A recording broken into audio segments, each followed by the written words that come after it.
guys, it's me, Once Upon a Time, and today I have a new video for you guys. That's right, a video. Okay, so this video is going to be a little different. It's going to be a story time about my 8th grade nightmare. And by nightmare, of course, I do not mean I had this nightmare last night. Oh my god, I had this nightmare that I got killed. No, I wish. Jesus Lord, please help me, I wish. I don't fuck with you. You little stupid ass. Literally, a freaking real life nightmare for me, like literally. So my year started off perfectly normal, and in case you guys don't know and you didn't watch the welcome to my show, if you guys haven't, go check that down.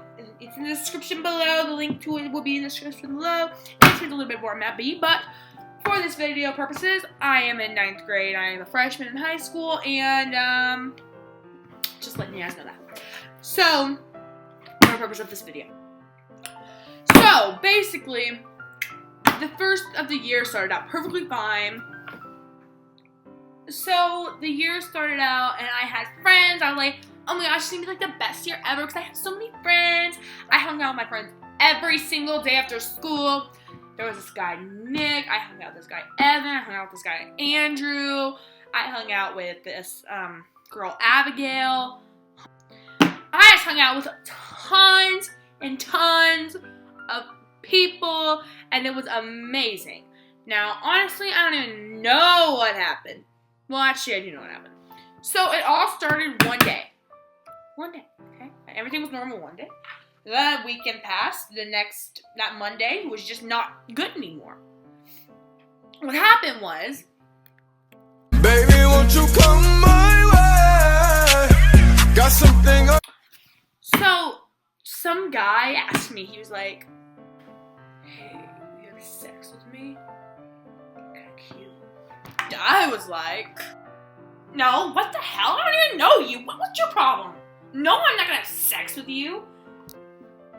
And he was like, fine, I'll just tell the whole school rumor about you and tell me you gave me a disease and then let's see if you'll have sex with me. And I was like, I'd like to see that happen. And, of course, it actually happened because I wanted to be a smartass about it. Later on in class, probably like 5th hour-ish, that happened about the beginning of the school day. So I'm in there, and 5th hour, somebody came up to me. I was like, oh my god, you and had sex? No. I'm like, he told me you gave him a disease. You have freaking AIDS? Oh my gosh, that went on for so long. For literally the rest of the time I was in school, I was asked about it. And I was just like, no, I didn't have sex with anybody. Nobody. After that, like, I mean, it was still going on, but it kind of like settled down a little bit, you know. And all these girls, like, not just girls, it was boys, it was one of my freaking teachers. They were always like ganging up on me, you know. They were always like, oh my god, girl, you're so ugly. Oh my god, girl, you got problems. Like, you're so freaking mental. Oh my god, just stay away from me. Oh my god, you need a shower. I take a shower every day. What did I do to these people? Like, literally, what did I do to these people? But I still have friends. I was still hanging out with people every single day after school. I was fine. I could deal with a little bit of pressure from some of my peers, you know what I mean? It started off with, like, that, you know? A few things here and there. And then it got to the point where I didn't even want to be at school. I didn't even feel safe at school. People would come up to me and just, like, hit my stuff out of my hands, you know what I mean? Or they would call me names, laugh at me in class if I said one thing wrong. They were always saying something about me or to me and making sure that I heard it. Honestly, I didn't even know half the people who was doing it. They were just doing it. Just do it, I guess. I mean, they didn't even know me unless they did know me and I just didn't know them.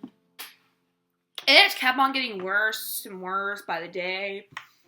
It got where, like, I literally was scared to go to school. Like, I would be trying to make excuses, like, Mom, I don't feel good. Mom, my cramps. Mom.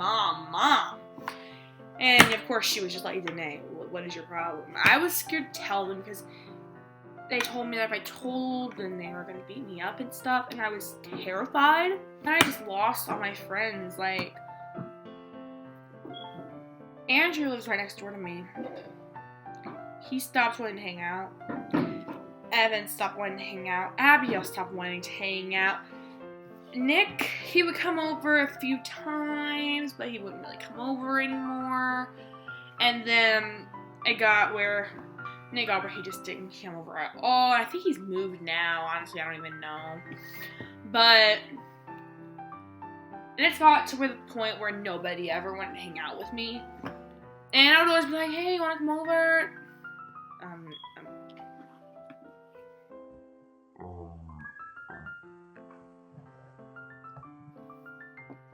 Hey, you want to come over? I'm just at home by myself and I'm bored. No thanks. I'm good.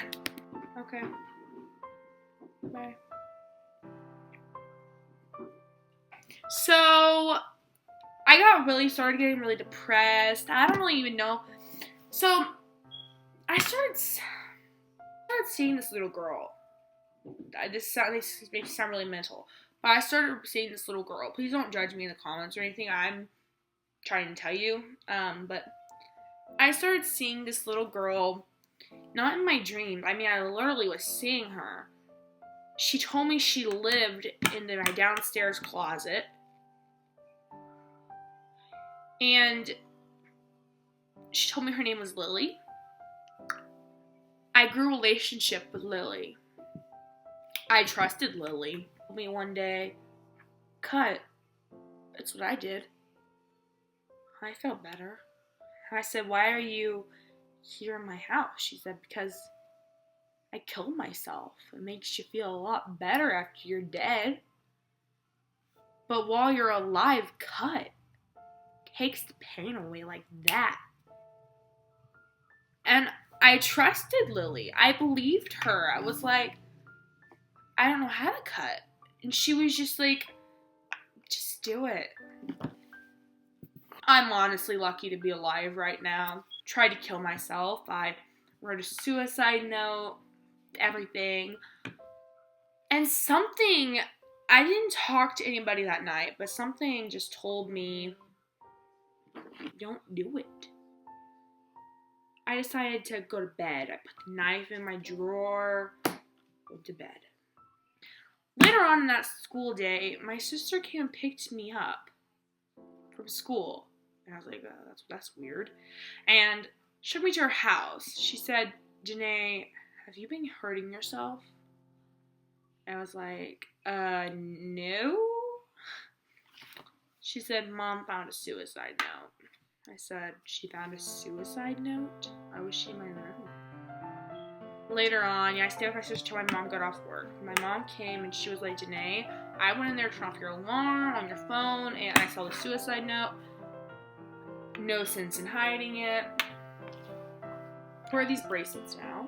They took me to Marillac. It's a mental hospital. I went back to school. This was actually probably a quarter of school by now.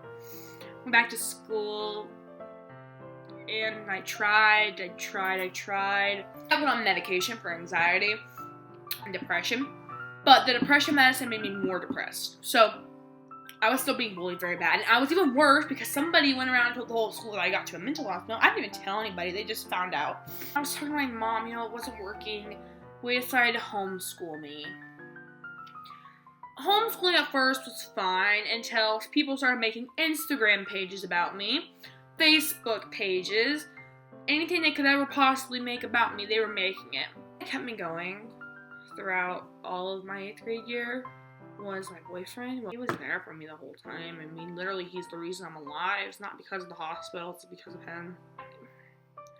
I was homeschooled for a while.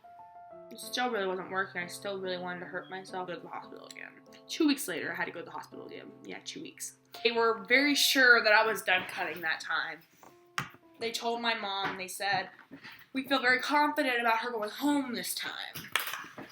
About 4 days later. 3 or 4 days later. My mom said, okay, she took me home.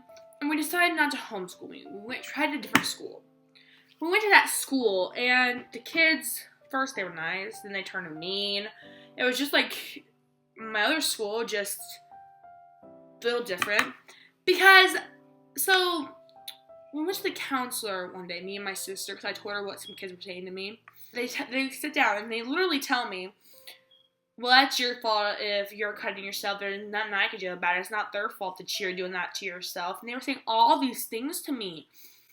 And I stood up. I just started going off on them, like literally going off on them. I think I even said some, I think I even cussed them a few times. That happened. I didn't go back to that school. My mom called them the next day and told them I'm not coming back. I was only at that school for a few weeks as well. And then we just decided to keep me home. I got counseling, I got medicine, I got taken off some medicine, I got added some more medicine. And they just decided to keep me home the rest of the year, and I did stay home the rest of the year. I didn't do any work, I just stayed home. And now I'm basically back a year. I'm in 9th grade still, but I'm not probably understanding it as well as I would be. I'm still doing okay. I'm still doing good though, you know. So that was my 8th grade nightmare. I tried killing myself. I think it was 6 times. So, thank you guys for listening to my awful, awful story. And leave comments down below what you thought of this. If you want me to do any more of these types of story time things. Subscribe, like, all of that. Thank you guys so much for watching, and have a fabulous day. Bye. No!